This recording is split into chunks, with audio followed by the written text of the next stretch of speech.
નમસ્કાર દર્શક મિત્રો, ગુજરાત સમાચાર ટેલિવિઝન પર જે દિવસથી કોરોનાનો ક અમદાવાદમાં ઘૂંટાતો થયો, ગુજરાતમાં ઘૂંટાતો થયો, તે દિવસથી અન્ય હુંસાતુસી ભરી ડિબેટ નહીં, પણ આ ક્ષેત્રના નિષ્ણાતો પાસેથી દર્શકોને, પ્રજાને માર્ગદર્શન મળે, એમના મનમાં ભય ન હોય એ પ્રકારની એમને સમજણ મળે, એ માટે વારંવાર દર્શક મિત્રોની સમક્ષ અમે આવતા રહ્યા છે.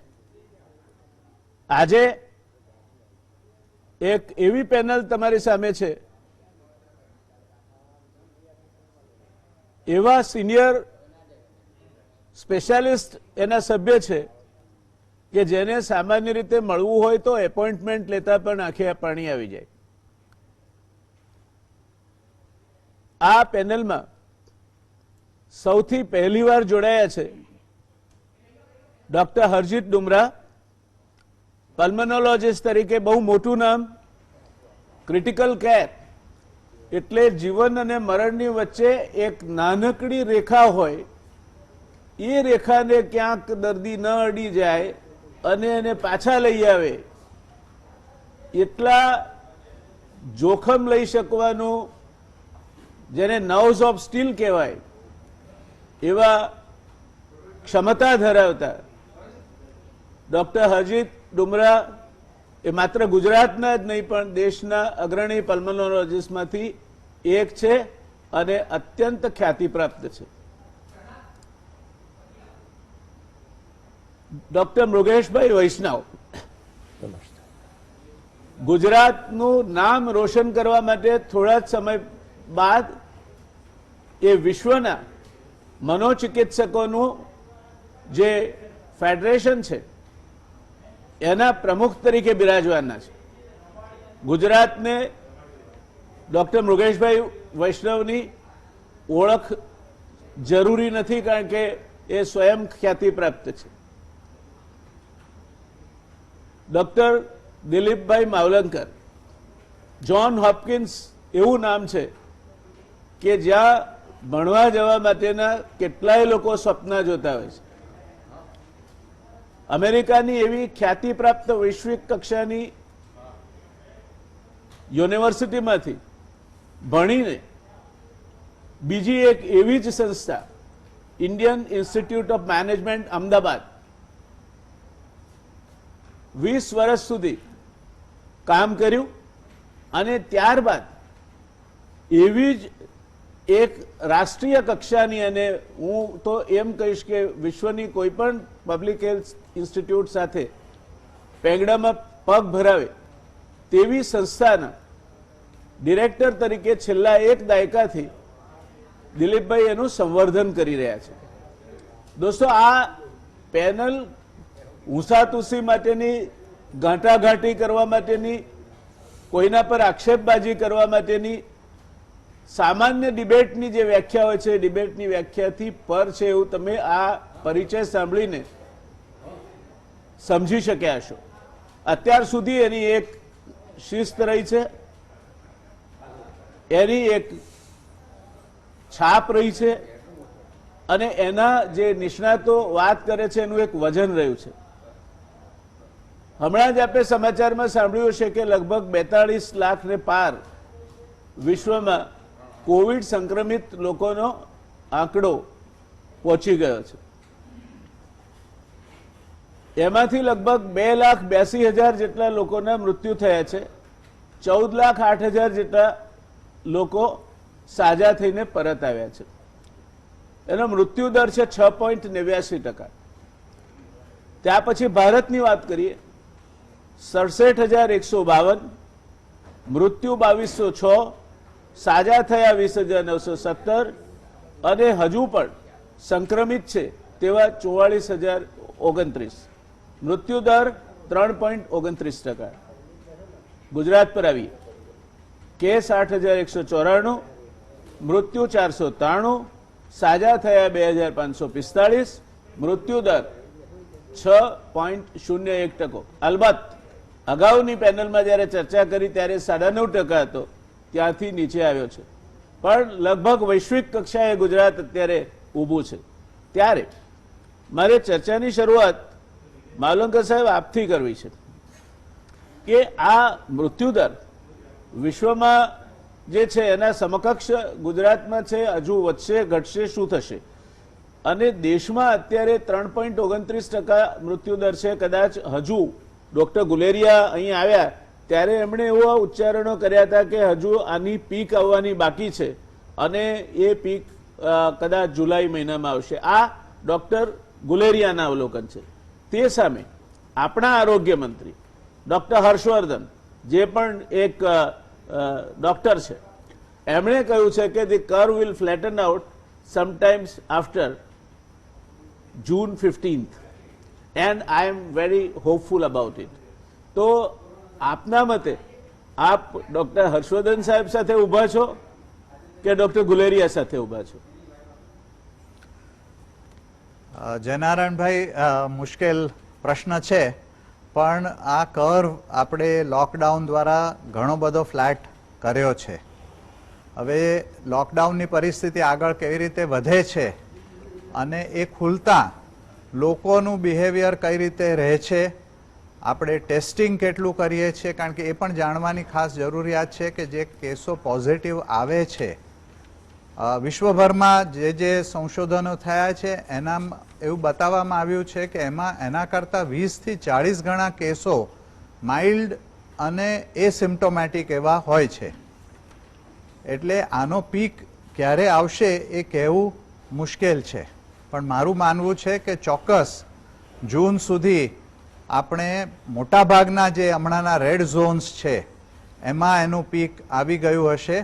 એ પછી કદાચ બીજી વેવ આવે અથવા એ રોગ આગળ ફેલાય, જેમ આજે મોદી સાહેબે પણ કહ્યું કે રોગ બીજા બધા વિસ્તારોમાં ન ફેલાય એનું ખાસ ધ્યાન રાખવાનું છે.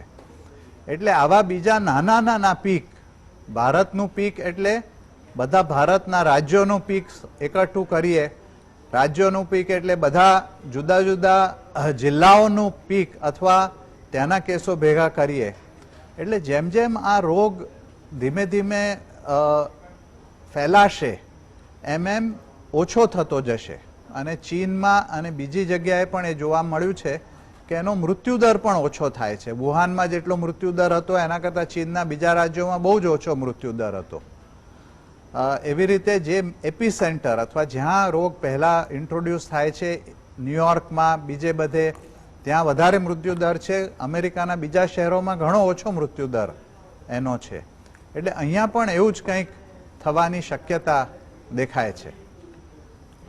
ખૂબ સરસ. દર્શક મિત્રો, આપણે ચર્ચાની શરૂઆત જ જ્યારે પોઝિટિવ નોટ કહેવાય, આશાવાદી ઉદ્ગારો સાથે ડોક્ટર માવલંકર સાહેબે આવનાર સમયમાં જે આપણે ભય સેવીએ છીએ તેટલો ભય રાખવાનું કોઈ કારણ નથી તેવી વાત ગર્ભિત રીતે કહી છે.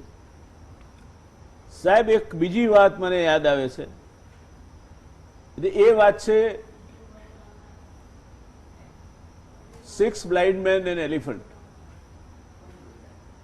હાથીનું વર્ણન એમને કરવાનું કહ્યું તો કોઈ કે એને પાઇપ જેવો કહ્યો, કોઈ કે એને થાંભલા જેવો કહ્યો, કોઈ કે એને દોરડા જેવો કર્યો, કોઈ કે એને દિવાલ જેવો કહ્યો. તો ડુમરા સાહેબ, મારે આપને પૂછવું છે કે આ કોવિડમાં પણ અત્યારે લગભગ બધે જ આવું જ ચાલે છે. એટલે અહીં ભારતમાં જ એના વિશે કંઈ બહુ પેલું સમજ હજુ ક્લેરિટી નથી, એની દવા નથી કોઈ, એના માટે રસી શોધાય એ આપણે આશા રાખીએ, પણ એ પણ હજુ 6-8 મહિના દૂર છે. તેવા સંયોગોમાં આ કોવિડ વાયરસ એની વિશેષતા શું છે ને કેમ એ આટલો ઘાતક છે? સો બિફોર આઈ સ્ટાર્ટ, મારી ગુજરાતી બહુ સારી નથી એટલે પ્લીઝ એક્સક્યુઝ મી જે હું ગુજરાતીમાં બહુ સારું વર્ણન ના કરી શકું. Don't worry. So this is a very important question કે કોવિડમાં આવી શું ખાસિયત છે કે એ બીજા વાયરલ ઇન્ફેક્શન્સથી જુદું પડે છે. સો પહેલી વાત જે સમજવી જરૂરી છે કે બીજા વાયરસીસ વખણાતા નથી જેટલું કોવિડ વખણાઈ ગયું છે, અને એટલા માટે કદાચ આપણું ભય એના તરફ વધારે છે. અમે લોકો છેલ્લા 20 વર્ષથી ઘણા બધા વાયરલ ઇન્ફેક્શન્સ જે સ્પ્રેડ થાય છે એના સાથે જીવી રહ્યા છીએ, જેના લીધે ફેટાલિટી રેટ્સ કદાચ કોવિડથી બી વધારે છે. બટ એ કોઈ દિવસ વખણાયા નહોતા કેમ કે એ સ્પ્રેડ આટલા બધા નહોતા થતા. એ નાનકડી એરિયામાં દેખાય, થોડા દિવસોમાં જતા રહે, પણ એની મોર્ટાલિટી કોવિડ કરતાં વધારે હોય.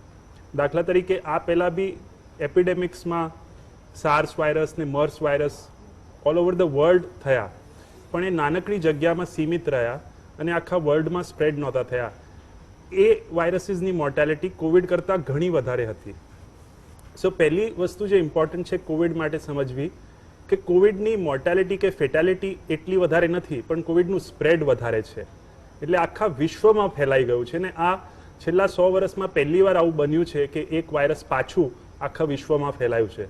સો ફર્સ્ટ એન્ડ ફોરમોસ્ટ આનું સ્પ્રેડ વધારે છે. બીજી વસ્તુ, કેમ કે સ્પ્રેડ વધારે છે એટલે સ્વાભાવિક છે કે વધારે લોકો આનાથી પીડાગ્રસ્ત થશે. આની ફેટાલિટી વધારે નથી, એટલે જેટલા લોકો સંક્રમિત થશે એમાંથી બહુ જ ઓછી માત્રામાં લોકો ગુજરી જશે. બટ કેમ કે બહુ વધારે માત્રામાં ફેલાશે એટલે ઓવરઓલ વોલ્યુમ્સ ઓફ પેશન્ટ્સ જે લોકોને તકલીફ પહોંચશે એ વધારે હશે. સો ધ બોટમ લાઇન ઇઝ કે આ કોઈ અનયુઝ્યુઅલ કે બહુ ઘાતક વાયરસ નથી, આ સ્પ્રેડ થાય છે વધારે એ વાયરસ છે. અને એટલા જ માટે આને પ્રિવેન્ટ કરવું કદાચ એટલું અઘરું નથી, કેમ કે સ્પ્રેડ પ્રિવેન્ટ કરવાથી તમારી ફેટાલિટી ઓછી થઈ જશે અને પોસિબલી ત્યાં કોઈક જગ્યા ચૂક રહી છે એટલા માટે એ ફેટાલિટી હજી બી વધી રહી છે.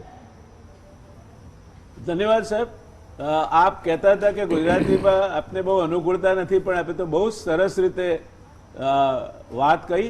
દર્શક મિત્રો, બીજી પોઝિટિવ વાત આપણને ડુમરા સાહેબ પાસેથી સાંભળવા મળી કે આ વાયરસ ઘાતક નથી, પણ એનો વ્યાપ વધારે છે અને એના કારણે કુલ ન્યુમરિકલ જેની સંખ્યા કહેવાય, સાંખ્યિક દ્રષ્ટિએ વધુ મૃત્યુ થાય છે. એનો વિશ્વભરમાં લગભગ ફેલાવો થઈ ચૂક્યો છે અને એટલે એણે અત્યાર સુધીમાં વૈશ્વિક ફલક પર વાત કરીએ આપણે તો લગભગ 3 લાખની નજીક લોકોને મોતને ઘાટ ઉતાર્યા છે. પણ એવા બીજા રોગો પણ છે. વિશ્વમાં વર્ષે દાડે કેન્સરથી લગભગ કરોડની આજુબાજુ લોકો મરે છે. 15 લાખ લોકો ટ્યુબરક્લોસિસથી મરે છે. 15 થી 16 લાખ લોકો ડાયરિયાથી મરે છે. આ યુરોપ અને અમેરિકાના દેશોમાં કોલ્ડ અને ફ્લૂથી લગભગ 4-4.5 લાખ લોકો મરે છે. પણ એ સીમિત હોય છે એટલે આટલો બધો આપણને એનો હોબાળો નથી થતો. આ હોબાળો વધારે થયો છે અને 5 માણસમાં ફેલાય એવો આ વાયરસ નથી, એટલે 5 લાખમાં ફેલાયો છે. એટલે સ્વાભાવિક રીતે એના 3% ગણો તો પણ 15,000 લોકોને મારી નાખે એ પરિસ્થિતિનું નિર્માણ થાય છે. એટલે ડુમરા સાહેબની વાતને બહુ જ ધ્યાનથી સાંભળીએ આપણે. આ વાયરસને અટકાવવો એ શક્ય છે, તમારા હાથમાં છે. અગાઉ પણ આપણે ચર્ચા કરી ગયા છે. સોશિયલ ડિસ્ટન્સિંગથી માંડીને મોંએ હાથ ન અડાડો, આંખે હાથ ન અડાડો, 5 ફૂટનું અંતર રાખો. આમ સરકાર 3 ફૂટ કહે છે, પણ આ પેનલમાં આપણે હંમેશા 5 ફૂટ કહ્યું છે. હાથને 2 કલાકે સાબુથી ધોવો.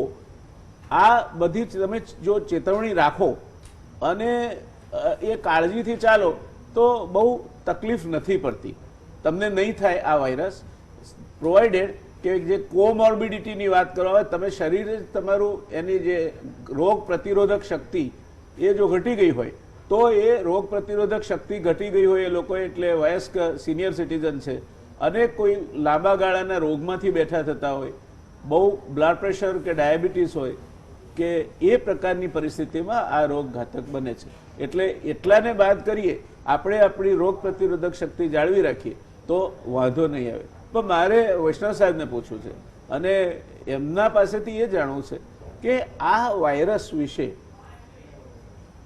એવી એક ધાક બેસી ગઈ છે, પેલો વાઘ આવ્યો રે વાઘ આવ્યો, વાઘ આવ્યો રે વાઘ આવ્યો, એના જેવી એક એવી ધાક બેસી ગઈ છે કે કોઈ માણસને કોવિડ થયો એવું જાણો એટલે હાજા ગગડી જાય અને કોવિડ વોર્ડમાં મૂકે છે. ત્યારે તો ત્યાંનું દ્રશ્યો જે લોકોએ વર્ણન કર્યા છે તે ખરેખર આપણને ધ્રુજાવી દે તેવા હોય છે. તો સાહેબ, આપ તો ખૂબ અનુભવી છો. આપ ઘણા બધા કિસ્સાઓમાં મનોચિકિત્સક તરીકે લોકોને હતાશામાંથી બહાર આવવાની, સ્ટિગ્મામાંથી બહાર આવવાની, સ્ટ્રેનમાંથી બહાર આવવાની સલાહ આપો છો. આપને લાગે છે કે આ કોવિડ વોર્ડ એ શબ્દના બદલે કંઈક બીજું નામ હોય, કંઈક બીજી વ્યવસ્થા હોય, મનોચિકિત્સકોને એની સાથે સાંકળેલા હોય, કાઉન્સેલિંગ હોય, આવું કંઈ જરૂરી લાગે છે આપને આનો હાવ ઓછો કરવા માટે? જયનારાયણભાઈ, આપની વાત સાથે હું 100% સંમત થાઉં છું. એ વાત સાચી છે કે આ વાયરસ બીજા બધા કરતાં જુદો છે અને એ વ્યાપક પ્રમાણમાં ફેલાય છે. પણ અત્યારે આપણે ઈટ, ડ્રિંક અને સ્લીપ એ બધું જ કોરોના અને કોરોના છે. કોરોના વિશે સમાચાર, કોરોના વિશે ચર્ચા અને કોરોના હોવાને કારણે એનો ખોફ આમ જનતામાં વધ્યો છે. ખોફ વધ્યો છે એની બે વસ્તુ થઈ શકે. એક તો તમે એની પૂરેપૂરી કાળજી લો, સોશિયલ ડિસ્ટન્સિંગ અને બધા નિયમો તમે પાળો, ત્યાર પછી તમે કોરોનાથી ડરવાનું ચોક્કસપણે રહેવા દો. કારણ કે જેમ જયનારાયણભાઈએ સાચું કહ્યું કે ટીબીથી 15 લાખ લોકો મળે છે, ડાયાબિટીસથી 6.5 લાખ લોકો મળે છે, કાર્ડિયાક ડિઝીઝથી 6.5 લાખ લોકો મરે છે. એવી રીતે બીજા ઘણા બધા ડેથ તમે જોવા જાઓ તો આ આપણો ડેથ રેટ 1 કરોડ છે આપણા દેશનો. એટલે આ 45 દિવસની અંદર લગભગ 12 લાખથી વધારે મૃત્યુ થયા છે, પણ આપણને એની કોઈ જાણ નથી. એટલે એ વાત સમજી લઈએ કે કોરોના વિશે વિચાર કરવાથી કોરોનાને આપણે બહુ મોટો બનાવી દીધો છે. એટલી બધી એનાથી ડરવાની જરૂર નથી. પણ અમદાવાદના રસ્તા ઉપર આપણે જે રીતે ટ્રાફિકમાં આની પહેલા વાહન ચલાવતા હતા, આપણી જાતને સાચવીને એ યાદ રાખવાનું છે. અને આપણી જાતને સાચવીને આપણે હવે કોરોનાની સામે લડવાનું ચાલુ રાખવાનું છે. પણ કોરોના વોર એટલું બધું માની લેવાની આપણે ચોક્કસ જરૂર નથી. સતત કોરોના વિશે વિચાર કરીને લોકો એટલા બધા આતંકિત, ભયભીત અને ચિંતા, હતાશા, અનિદ્રાના શિકાર થયા છે, જે લોકોને હું એક વાત ખાસ કહું છું કે મોત આવે એના પહેલા મરવાનું તમે રહેવા દો. Don't die before you are dead. જયનારાયણભાઈએ સાચું કહ્યું. એને માટે આપણે જે સારવારની જરૂર છે એ બધી સારવાર તો ચોક્કસ કરવી જ જોઈએ. ઇમરજન્સી છે એમાં બે મત નથી. પણ એ સિવાય જે સામાન્ય પબ્લિક છે, મેં લગભગ 4માંથી 1 વ્યક્તિ કોઈને કોઈ કારણોસર મનોચિકિત્સાની જરૂર પડતી હોય છે. આ આંકડો વધી રહ્યો છે. ભય અને હતાશા વધી રહ્યા છે. એવા સંજોગોની અંદર આપણે આ ટીમમાં સાયકિયાટ્રિસ્ટને સામેલ કરીએ, જેની અંદર જુદા જુદા પ્રકારની આપણે થેરાપી આપીએ.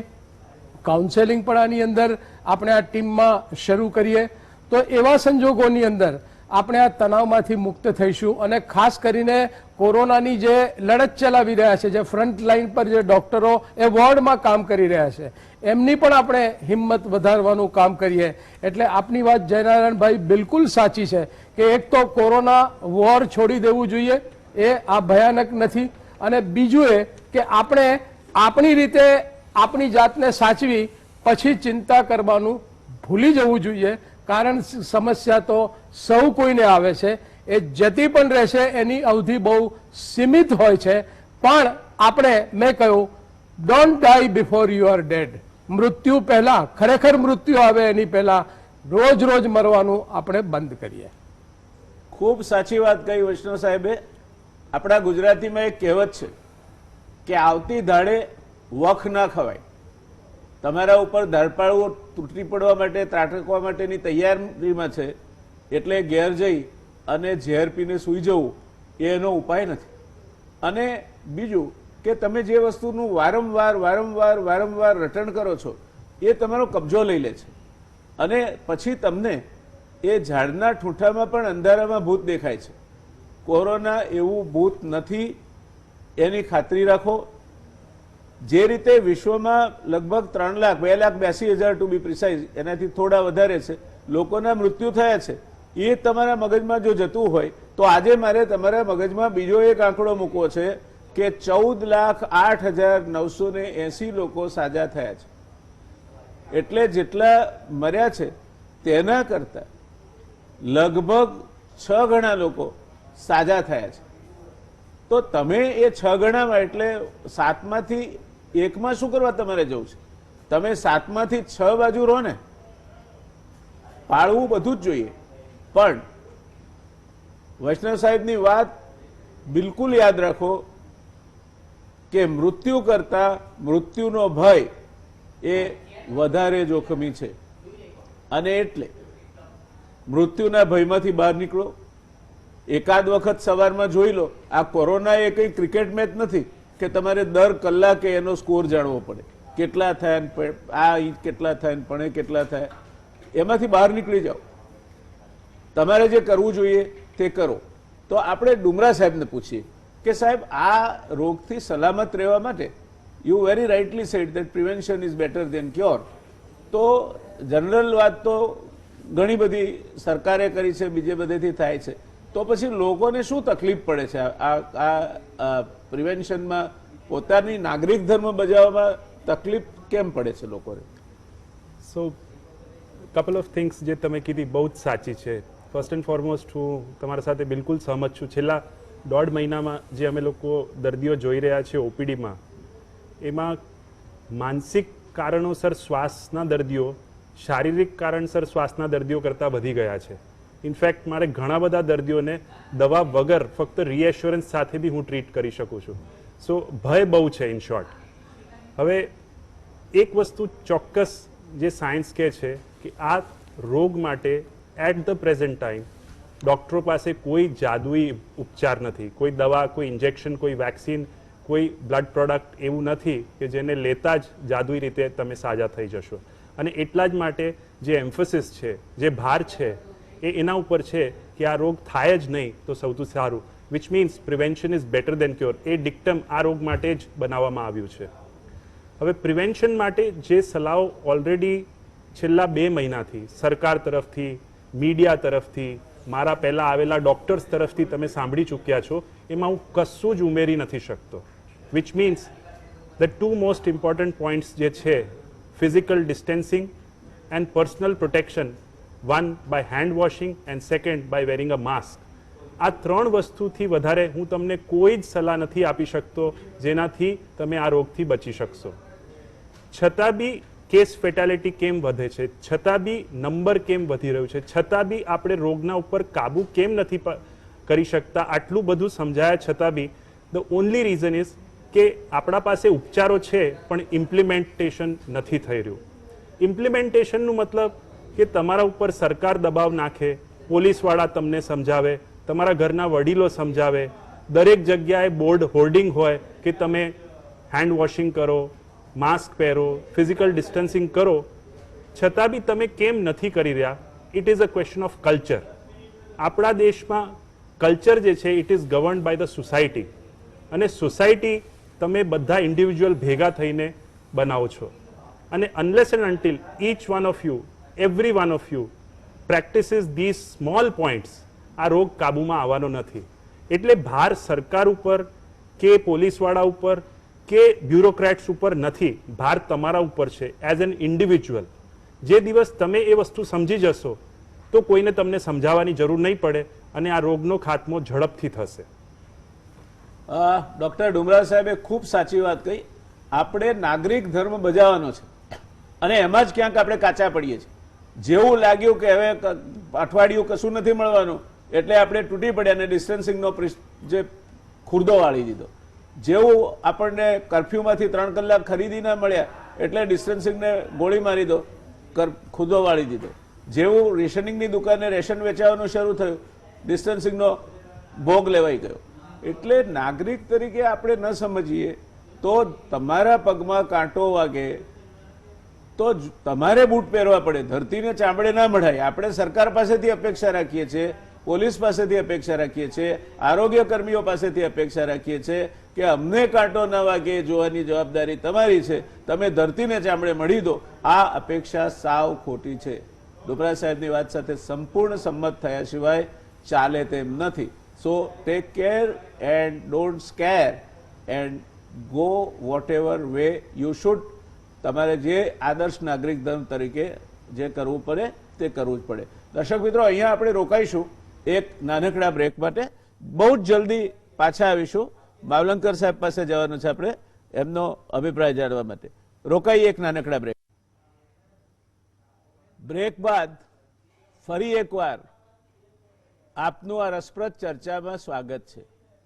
બ્રેક પડ્યો, આમ તો ક્રિકેટની મેચ ચાલતી હોય અને બ્રેક પડે તો વચ્ચે કંઈક સ્નેક્સ કે કોલ્ડ ડ્રિંક મળે, તો આપણે પણ બ્રેક પડ્યો તો કંઈક તો કરવું જોઈએ ને.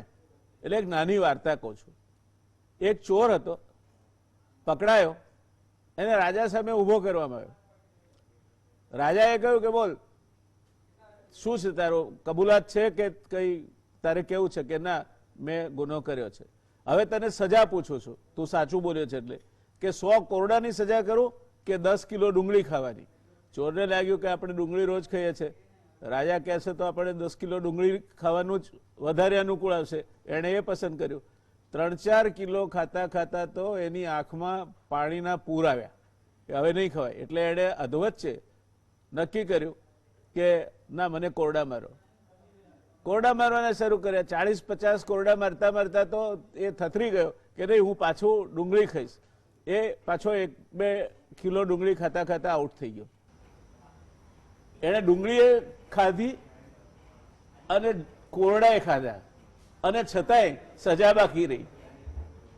મારે માવલંકર સાહેબને પૂછવું છે કે આ લોકડાઉનની પરિસ્થિતિમાં આવું કંઈક થાય છે કે ડુંગળીએ ખાઈએ છીએ આપણે, કોરડાએ ખાઈએ છીએ અને છતાં એમનું એમ બધું બાકી રહે છે. તો હવે ચોથી આવૃત્તિ લોકડાઉનની આપણી સામે આવવાની છે. મને લાગે છે ત્યાં સુધી એમાં ઘણા બધા રિલેક્સેશન હશે.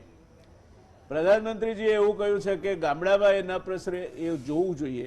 એ એમની ભાવના સાચી છે, પણ એ કઈ રીતે નહીં પ્રસરે તે પણ એટલું જ કઠિન છે. આપને શું લાગે છે આ ચોથી આવૃત્તિ લોકડાઉનની એ કેવી હશે, અને શું એનાથી આ જે ગુલેરિયાની જે પ્રિડિક્શન છે એને વેગ મળશે? રોગ વધારે ફેલાશે, વધારે સંક્રમિત લોકો બનશે, વધારે મૃત્યુ થશે, વધારે એરિયા એના અંડરમાં આવશે? શું થશે એનાથી? મને જે લાગે છે એ પ્રમાણે તમે મૃત્યુના આંકડા જુઓ તો ગુજરાતમાં મોટા ભાગના મૃત્યુ 4 શહેરોની અંદર જ થયેલા છે. બીજા જિલ્લાવાર ગુજરાત સમાચારમાં રોજ હું જોઉં છું કોઈ જિલ્લામાં 1 મૃત્યુ, 2 મૃત્યુ, 3 મૃત્યુ. 20-20, 25-25 લાખના જિલ્લાઓમાં મૃત્યુ જ દેખાતા નથી આના. અમદાવાદમાં જુઓ તો ઘણા બધા મૃત્યુ, સુરતમાં એનાથી ઓછા.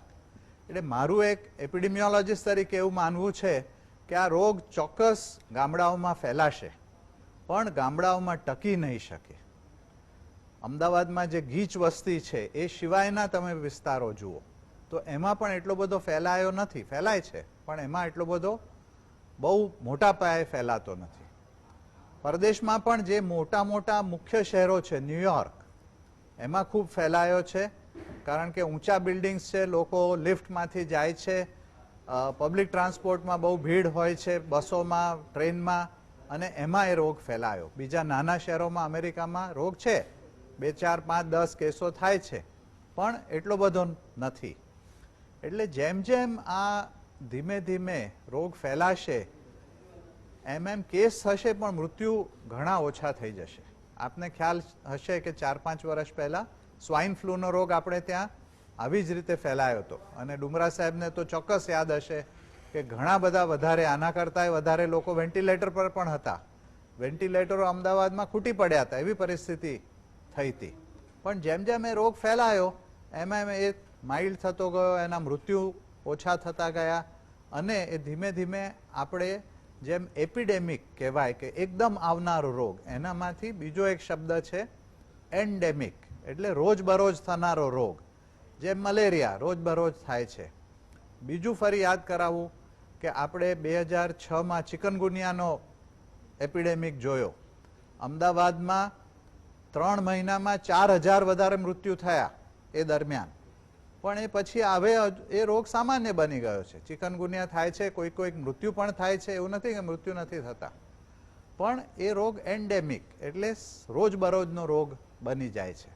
આવું જ કંઈક આ રોગમાં પણ જરૂર થશે. માનવ જાતે છેલ્લા 10,000 વર્ષમાં આવા ઘણા બધા એપિડેમિકો જોઈ કાઢ્યા છે. દર વખતે નવું હોય છે એટલે આપણે ધ્રુજી જઈએ છીએ. આ કદાચ વધારે ધ્રુજાવે એવો છે, જેમ અર્થક્વેક આવે છે. ગુજરાતમાં અર્થક્વેક આવ્યો, બધા ધ્રુજી ગયા, પણ હવે ખબર છે કે આપણે કયા ઝોનમાં છીએ. અર્થક્વેક 50 વર્ષમાં એકવાર આવવાનો છે, આપણે એને માટે તૈયારી કરવાની છે. એટલે મારું કહેવું એક જ છે કે આ જે અનુભવ મળ્યો છે એનાથી આપણે આવતા કોરોનાના અથવા બીજા આવા એપિડેમિક માટે આપણે તૈયાર રહીએ. ડુમરા સાહેબે કહ્યું એ પ્રમાણે આપણી ટેવો બદલીએ. જેમ ગુજરાતીમાં કહેતા હતા અમે કે મોઢામાં મોઢું નાખીને વાત નહીં કરો, એ બહુ જ સામાન્ય, બહુ મોટેથી વાત નહીં કરો. થૂંક ઉડતું હોય ઘણા લોકોને, એવી રીતે લોકોને વાત કરવાની ટેવો હોય છે. એ બધું બદલવું પડશે. લાઈનમાં ઊભા રહો તો દૂર દૂર ઊભા રહો. આપણે ત્યાં એવું વાતાવરણ હોય છે કે બારી પાસે લાઈન હોય તો બી ટોળું કરીને લોકો જોતા હોય છે. એટલે આ બધું ઘણું બધું આખી સોસાયટીમાં આપણે બદલવું પડશે.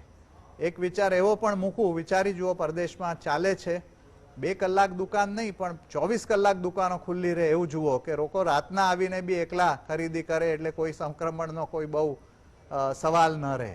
એવા ઉપાયો પણ આપણે કદાચ આને માટે ભવિષ્યમાં વિચારવા પડે. અને આપણી પબ્લિક હેલ્થની જે સંસ્થાઓ છે, પબ્લિક હેલ્થના જે પાયાના વર્કર્સ છે અને એના જે અધિકારીઓ છે, એનું આખું તંત્ર આપણે એવું ગોઠવીએ કે આના ઉપરાંત બીજા પણ આવા નવા રોગો આવે તો પણ આપણે એને ઘણા ઝડપથી કંટ્રોલ કરી શકીએ અને આટલી બધી દહેશત અને લોકડાઉનની જરૂર જ ન પડે. દેશ આવા ઘણા 3-4 દેશો છે. સ્વીડન એ લોકડાઉન કર્યું નથી, કોરિયાએ લોકડાઉન નહોતું કર્યું, બીજા એવા ઘણા દેશો છે કે જેમાં અડધું લોકડાઉન છે. અમુક વસ્તુઓ બંધ છે, ઘણી બધી વસ્તુઓ ચાલુ છે. લોકોને સમજાવવામાં આવે છે કે ભીડ નહીં કરો, લોકોને ઓર્ડર નથી આપવામાં આવતા અને લોકો સમજે છે.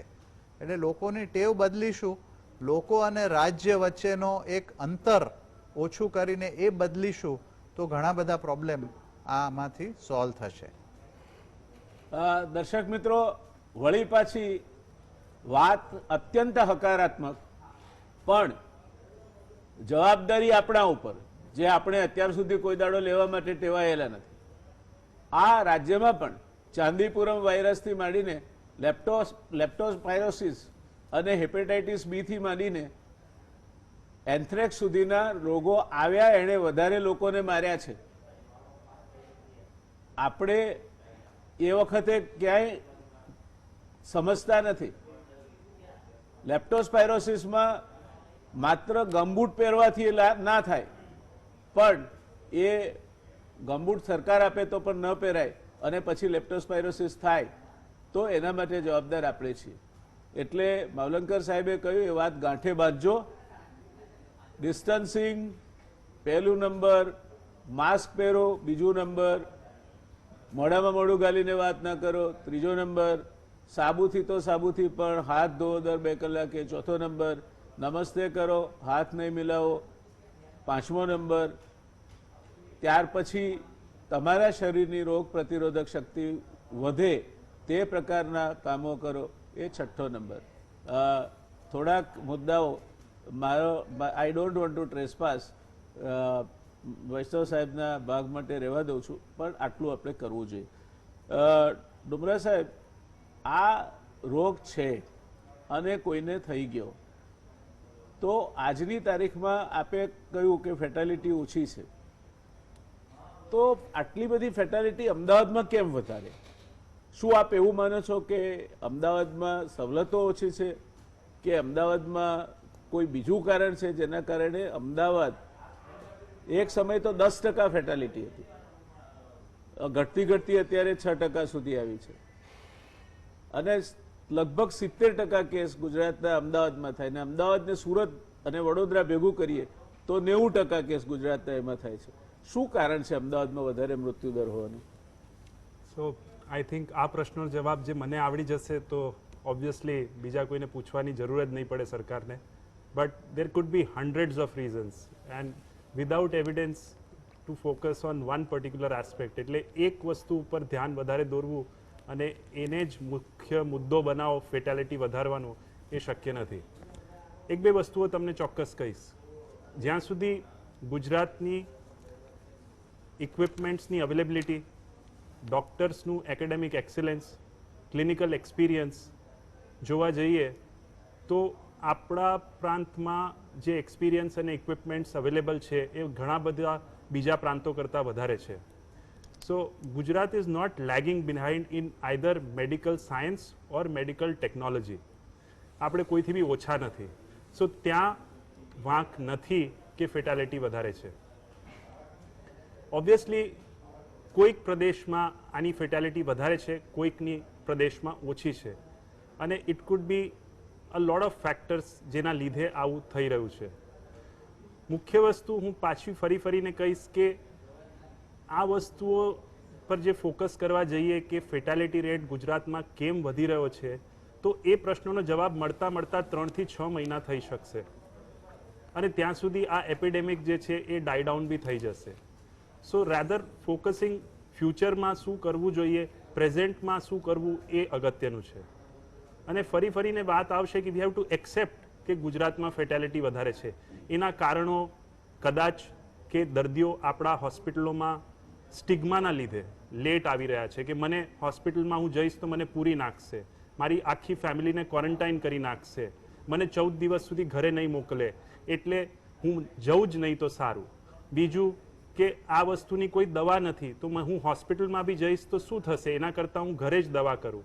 ત્રીજું, alternative medication, Ayurvedic, homeopathy, so many other things, people have faith, અને એના કારણસર જે એટ રિસ્ક પેશન્ટ ગ્રુપ્સ છે, પર્ટિક્યુલરલી એલ્ડરલી, જે વડીલો છે, ડાયાબિટિક્સ છે, હાર્ટના દર્દીઓ છે, જૂના ફેફસાના બીમારીઓ સાથે they are suffering from lung diseases, આ બધા દર્દીઓ એટ રિસ્ક છે, અને એવા દર્દીઓમાં બી ઘણી વખતે સારવાર લેવામાં મોડું થતું હોય છે. So as far as advice goes કે ફેટાલિટી કેવી રીતે ઓછી કરવી, again it could be divided into 3 parts. First and foremost કે એઝ એન ઇન્ડિવિજ્યુઅલ તમે શું કરી શકો, અને we have emphasize that time and again કે તમારે પોતાને જ બદલવું પડશે. Prevention is better than cure. Physical distancing, hand washing and masking should be the norm. પછી આવે ગવર્મેન્ટ અને પોલિસીઝ ઉપર, કે ગવર્મેન્ટ તરફથી એવું શું કરી શકાય કે જેનાથી ફેટાલિટી ઓછી થઈ શકે. અને આઈ થિંક અહીંયા હું ખાસ કહેવા માંગીશ કે I would like to salute all the doctors જેટલા બી ગવર્મેન્ટ હોસ્પિટલ્સમાં આજે કામ કરી રહ્યા છે, એ એસવીપી હોસ્પિટલ હોય કે સિવિલ હોસ્પિટલ હોય, they are the unsung heroes. એ લોકોના કોઈ દિવસ નામ છાપામાં નથી આવ્યા, સોશિયલ મીડિયા પ્લેટફોર્મ પર નથી કોઈએ વાત કરી એ લોકો વિશે. Junior residents, senior residents, teachers, head of departments, જે સવારથી લઈને રાત સુધી દર્દીઓની સેવામાં એટલા બધા ડેડિકેટેડ છે કે પોતાની જાનને બી જોખમ નાખીને કામ કરી રહ્યા છે, અને એ ડૉક્ટર્સ જે છે મેક્સિમમ ઇનપુટ નાખી રહ્યા છે. અને ગવર્મેન્ટ પોલિસીઝ બી હવે એ સપોર્ટ કરે છે, એ લોકોને પ્રોટેક્શન વધારે આપવામાં આવી રહ્યું છે, એ લોકોને ઇક્વિપમેન્ટ્સ વધારે આપવામાં આવી રહ્યું છે, પબ્લિક અવેરનેસ ગવર્મેન્ટ વધારી રહી છે. So I think the government is doing the maximum it can. છેવટે આવી જાય વાત ડૉક્ટર્સને ઉપર, કે અમે લોકો એવું શું કરી શકીએ કે જેનાથી ફેટાલિટી રેટ ઘટી શકે. So one thing you have to understand કે આ વસ્તુ અમારા માટે બી એક રીતે નવી છે, કેમ કે અમદાવાદમાં કે ગુજરાતમાં આટલા વધારે માત્રામાં લોકો કોઈ રોગ સાથે ઇફેક્ટ થાય અને એ વસ્તુને કંટ્રોલ કરવી અમારા માટે નવેસરથી we have to relook at our medications, our efforts, અને અમને બી શીખવામાં કદાચ થોડું ટાઈમ જાય. But at the end of the day અમને લોકોને બી આ રોગ વિશે ઘણી બધી વસ્તુઓ સમજમાં આવવા લાગી છે. અને જેમ તમે સાહેબની વાત સાંભળી કે fatality rate has started coming down, અને આ બધી વસ્તુઓ હવે ભેગી અમલમાં મૂકવામાં આવી રહી છે, એટલે ઇન ફ્યુચર આ ફેટાલિટી ઘટશે. એટલે I will not be able to comment કે એક કારણ ફેટાલિટી વધારે રહેવાનું શું છે, પણ I can definitely assure you કે fatality rates will come down in the near future. સરસ મજાની વાત કરી ડુમરા સાહેબે. દોસ્તો, એક બીજી પણ વાત એની સાથે જોડી શકાય એવી છે. આપણે ઢોરોનું ટોળું હોય છે, માણસ ભેગા થાય એને હર્ડ કહેવાય કે નહીં કહેવાય એ ખબર નથી મને, પણ હર્ડ ઇમ્યુનિટી નામનો શબ્દ છે. એટલે ધીરે ધીરે આ રોગ વધારે લોકોમાં જશે અને એમનામાં પોતાનામાં પણ કુદરતે એક રોગ પ્રતિરોધક શક્તિ ઊભી કરવાની ક્ષમતા આપી છે, એના ફાયદો પણ એને મળશે. અને ડુમરા સાહેબે જે વાત કહી, I fully endorse it. My salute to the doctors who are treating this pandemic. I have worked with them directly, handling swine flu, handling hepatitis B in Modasa, leptospirosis, Chandipuram virus, and even anthrax, CCHF, which is very high fatality rate. And I can tell you with એટલે સ્પષ્ટ વાત કરું છું તમને કે ગુજરાત પાસે જે doctors છે એની ક્ષમતા સરકારમાં છે તો પણ ઓછી નહીં આંકતા અને એનું કમિટમેન્ટ પણ ઓછું નહીં આંકતા. એક વસ્તુ યાદ રાખજો, હેરોલ્ડ જીનિન નામના મેનેજમેન્ટ એક્સપર્ટે કહ્યું છે કે larger is the system, larger are the layers of inefficiency. આપણે એ ઇનએફિશિયન્સીના 2% ઉપર ધ્યાન આપીએ છીએ, 98% જે કામ થાય છે એને ભૂલી જઈએ છીએ. એવું નહીં કરતા. They are fighting for you, support them fully, એને પૂરેપૂરો ટેકો આપજો. વૈષ્ણવ સાહેબ, એક વાત મને લાગે છે કે આપણે બધી સ્પષ્ટતા આપણા દર્શક મિત્રોને કરવી પડશે. આ સ્ટિગ્મા ને પેરેનોઇયા ને સ્ટ્રેસ ને એન્ઝાયટી ને એ આમ તો લાઇફસ્ટાઇલ ડિસીઝીસ ઊભા કરવા માટેના બધા બીજા રોપણ કરતા વિષયો છે. તો આ કોવિડના કારણે શું પરિસ્થિતિ થાય એમાં, અને સ્ટિગ્મા તો ખાસ કરીને પેશન્ટ મોડા પહોંચે એના માટે કારણભૂત છે, સોશિયલ સ્ટિગ્મા. એટલે આપણે ત્યાં જે પેલો આપણી જંગલિયાત છે એ સપાટી પર આવે છે. શું કહેવું છે આપને એના માટે? જયનારાયણભાઈ, આપની વાત બિલકુલ સાચી છે. કોરોના સાથે લાંછન સ્ટિગ્મા એટલું બધું વધારે સંકળાયેલું છે કે સોસાયટીમાં અત્યારે કોઈ એક ડૉક્ટર બહાર જતો હોય અને ડ્યુટી કરીને આવે તો પણ લોકો એનાથી દૂર રહેવાનું, જાણે આ સુપર સ્પ્રેડર કે બીજાને સંક્રમણ કરશે એવો વ્યક્તિ છે એવું માની અને એની સાથે વર્તન કરવાનું આ પણ ઘણી બધી જગ્યાએ ચાલે છે. લોકોને જો કોઈને કોરોના કોઈ ઘરમાં થઈ ગયો, કોઈ ફ્લેટ સિસ્ટમમાં કોરોના થઈ ગયો તો એ એઇડ્સથી પણ વધારે ભયાનક અને ખતરનાક માણસ બની ગયો અને એના કુટુંબ પ્રત્યે પણ તિરસ્કૃત રીતે, લાંછનની રીતે જોવામાં આવે છે. એ પણ અત્યારની એક હકીકત છે. હકીકતમાં કોરોના થવો એ કોઈના હાથમાં નથી. હા, આપણા હાથમાં જે છે એ આપણે અહીંયા વારંવાર ચર્ચાઈ ગઈ એ બધી કાળજી ચોક્કસ લઈએ એ આપણા હાથમાં છે. બાકી કોરોના કોઈને પણ થઈ શકે છે. એ મને પણ થઈ શકે છે, તમને પણ થઈ શકે છે, કોઈને પણ થઈ શકે છે. એટલે સૌથી પહેલું આપણે વલણ એ રાખીએ કે કોરોના થાય એની સાથે એની તરફ કોઈ પ્રકારની લાંછનની દ્રષ્ટિએ ન જુએ. મેં એવા પણ કિસ્સા જોયા છે જે મેડિકલ ટેકનિશિયન કે મેડિકલ ફિલ્ડમાં કામ કરતા હોય, કોરોના થયો અને ફરી પાછા એમાંથી સાજા થઈને આવે તો લોકોની એમના તરફ જોવાની જે દ્રષ્ટિ હોય છે એ એટલી બધી બદલાઈ જાય છે, જેને કારણે નવા લોકો પોતાને કોરોના થઈ જશે તો લોકોની શું દ્રષ્ટિ થશે, એમના આખા ફેમિલીને કે એમની સાથે સંકળાયેલા બધા જ લોકોને ક્વોરન્ટાઇન કરવામાં આવશે. આ બધા અને ક્વોરન્ટાઇન કરાશે એટલે જાણે શું ભયાનક વસ્તુ થઈ જશે. આ બધો જે ડર છે, આ લાંછનમાંથી આપણે ચોક્કસ બહાર નીકળીએ. અર્લી ડિટેક્શન, કોઈ પણ રોગનું વહેલી તકે ડિટેક્શન થાય એ અત્યંત જરૂરી હોય છે. એટલે સામાન્ય સિમ્ટોમ્સ આપણને લાગતા હોય, જે તમે વારંવાર સાંભળો છો, એ સામાન્ય સિમ્ટોમ્સ લાગતા હોય તો આપણે ચોક્કસ એને માટે આગળ આવી અને એના ટેસ્ટિંગ કરાવીએ અને થાય તો કોઈ આભ ફાટી નથી ગયું એમ માની અને આપણે કોરોના સાથે વર્તન કરીએ એ વધારે ઈચ્છનીય છે. જયનારાયણભાઈ, હું તમને ઇમ્યુનિટી વધારવાની આપે વાત કરી.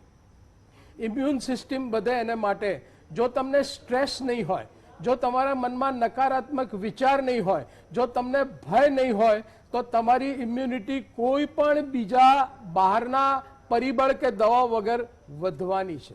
એટલે જ્યારે આપણી સામે એક સંકટ આવી પડ્યું ત્યારે આપણે ડરીને આપણે જ આપણી ઇમ્યુનિટી ઘટાડવાનું કામ ન કરીએ. આપણે લિવિંગ વિથ કોરોના એટલે કોરોના સાથે જીવવાનું શીખી લઈએ જ્યાં સુધી એની મેળે થાકીને જતું ન રહે ત્યાં સુધી. હું આપને દાખલો આપું તો આપણે આપણી એક બાજુ પાકિસ્તાન છે, એક બાજુ ચીન છે. ત્યાંથી આતંકવાદી હુમલા થતા રહેશે અને છતાં પણ આપણે બહુ સારી રીતે જીવી રહ્યા છીએ. આને એ રીતે આપણે લઈએ કે જે પડોશ હોય, જે વ્યક્તિ હોય, આપણા નસીબમાં જે આવ્યું હોય અને મળ્યું હોય એ જિંદગીમાં એ જ પત્તાઓથી આપણે જીવનની રમત રમવાની છે. એ વાત આપણે ચોક્કસ શીખી લઈએ. કોરોના સાથે જીવતા આપણે શીખી લઈએ. અને કોરોના વોરિયર્સને માટે બધાએ કહું ને હું પણ કહીશ, ખાસ સેલ્યુટ.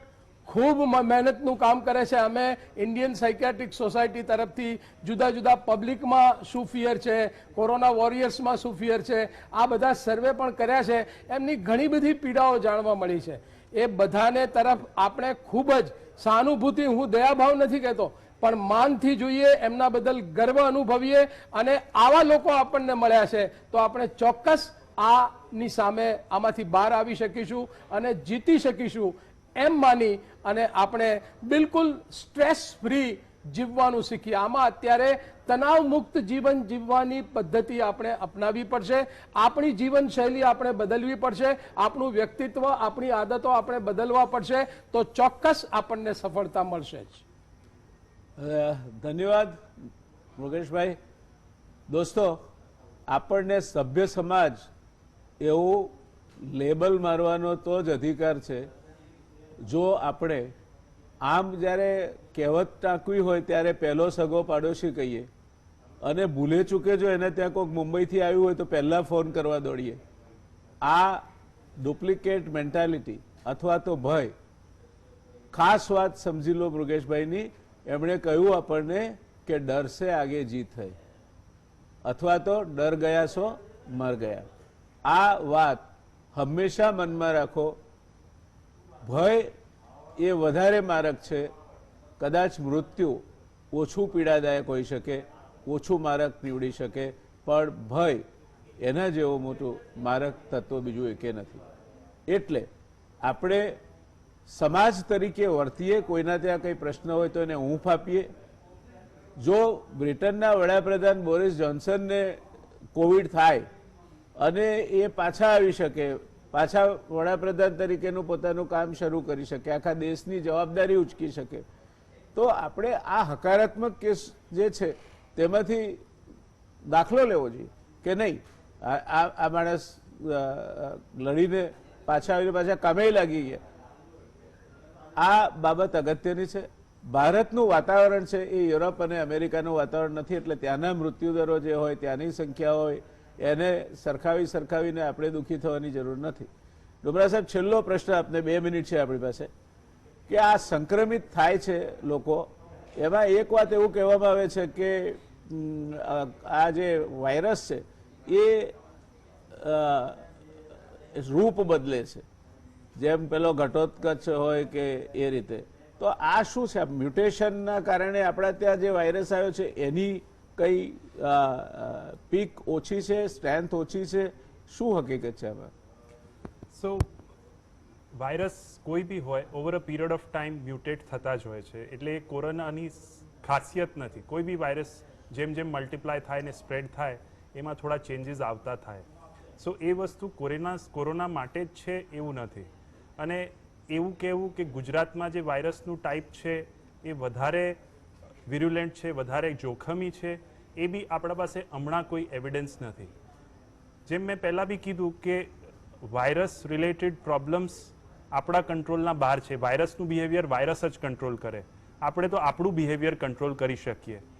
આમાં એક વસ્તુ જે ખાસ સમજવાની છે કે યુઝ્યુઅલી પહેલા અઠવાડિયામાં 2 પ્રકારના દર્દીઓ આવશે. એક કે જેને કોઈ જ લક્ષણો નહીં હોય અને એને સાધારણ તાવ, ખાંસી થઈને મટી બી જશે. બીજા પ્રકારના દર્દીઓ જેમને વધારે માત્રામાં ખાંસી કે તાવ આવશે. યુઝ્યુઅલી આવા દર્દીઓ જે સમયસર હોસ્પિટલ્સ અથવા ડૉક્ટર પાસે પહોંચી જાય તો વહેલી તકે સારવાર શરૂ થઈ શકે. બાય ડે 7 થી 10મા દિવસે આજે 20% દર્દીઓ છે જેમને ખાંસી તાવ વધારે હોય છે, એમને કદાચ શ્વાસની તકલીફ શરૂ થાય છે અને એવા 20% દર્દીઓ મેડિકલ હેલ્થ કેર ફેસિલિટીનું એક્સેસ કરતા હોય છે. આ 20% દર્દીઓમાંથી 5% દર્દીઓ આઈસીયુમાં પહોંચે છે. એટલે જે તમે ઘટોત્કચનું રૂપ ધારણ કરે છે વાયરસ એ વાત કરો છો, એ ઓવરઓલ 100માંથી 5% દર્દીઓમાં જ જોવા મળે છે. અને આ 5% દર્દીઓમાંથી 20% દર્દીઓ જે છે એ મૃત્યુ પામે છે. એટલે ઓવરઓલ જોવા જઈએ તો જે સિવિયર ઇલનેસ છે એમાંથી 20%, બટ જે તમે ઓવરઓલ આંકડા જુઓ તો 100માંથી 1% કે 3% દર્દીઓ જ મૃત્યુ પામે છે.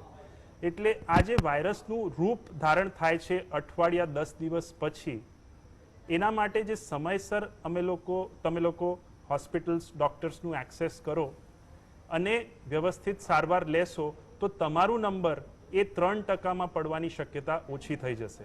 એટલે રિમેમ્બર કે જે દર્દીઓ હાઈ રિસ્ક પર છે, હાઈ રિસ્ક જુવાનીમાં જે વાત કરીએ from the age group of 30 to 50, તો obesity, diabetes, uncontrolled blood pressure વાળા દર્દીઓ અને 60 વર્ષ પછીના લોકો જે છે, ઉંમર પછીના છે, એ બધા દર્દીઓ એટ હાઈ રિસ્ક છે, જે એમને કોઈ રોગ હોય કે ના હોય. આના સિવાય કોઈ બી દર્દી જેને લોંગ ટર્મ ડિઝીઝ છે, એ બેસિકલી હાર્ટની ડિઝીઝ હોય, લીવરનું છે, લંગનું છે, કેન્સર છે, કોઈ બી રોગ લાંબા સમયથી એનામાં ચાલતું હોય તો એની રોગ પ્રતિકારક શક્તિ ઓછી હોય છે ને એવા દર્દીઓમાં આ રોગ ઘાતક બની શકે. સો આ ખાસ પ્રકારના આ હાઈ રિસ્ક પેશન્ટ્સ જે અર્લી મેડિકલ ફેસિલિટીને એક્સેસ કરશે તો આ ફેટાલિટી સર, ચોક્કસ ઓછી રહેશે. સર, આ વાત ચર્ચાઈ ગઈ. હવે છેલ્લે એક ટૂંકમાં ઓબ્જેક્ટિવ ક્વેશ્ચન છે. ઘણા લોકો એઝિથ્રોમાઇસિન ને એવી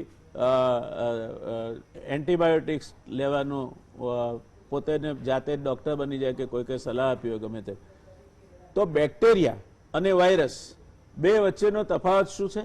અને આ જે એઝિથ્રોમાઇસિન હોય કે બીજી એન્ટીબાયોટિક્સ હોય, will they work on virus? Fine. So before I answer that question, 3 quick points. પહેલું, what you should not do, કેમ કે ઘણી બધી વાત થઈ શું કરવું જોઈએ. First and foremost, don't smoke. બીજું, ડોન્ટ યુઝ મલ્ટિપલ એન્ટીબાયોટિક્સ. અને ત્રીજું, ડોન્ટ વેર મલ્ટિપલ માસ્ક. એક માસ્ક સફિશિયન્ટ છે. આ 3 વસ્તુ ના કરવી. હવે આવી જઈએ કે વાયરસ અને બેક્ટેરિયા વચ્ચે તફાવત શું છે. સો વાયરસ માટે જે દવાઓ છે એને અમે એન્ટીવાયરલ્સ કહીએ, અને મોટા ભાગના વાયરસીસ વગર દવા લીધા 5 થી 7 દિવસમાં સાજા થઈ જાય છે. કોરોનાના કેસમાં એ જે આંકડો છે 14 દિવસનો છે. એટલે કોઈ બી એન્ટીબાયોટિક કોરોના વાયરસ ઉપર ડિરેક્ટલી ઇફેક્ટ નથી કરતી. જે એઝિથ્રોમાઇસિન છે એના કદાચ ઇનડાયરેક્ટ બેનિફિટ્સ છે, પણ એ બી ડોક્ટરી સલાહ વગર લેવાથી તમને કોઈ ફાયદો થવાનો નથી. એટલે મહેરબાની કરીને કારણ વગર એન્ટીબાયોટિક્સ કે બીજી કોઈ બી જાતની દવાઓ લેતા નહીં. થેન્ક યુ, ધન્યવાદ ડોક્ટર ડુમરા સાહેબ, દિલીપભાઈ, વૈષ્ણવ સાહેબ.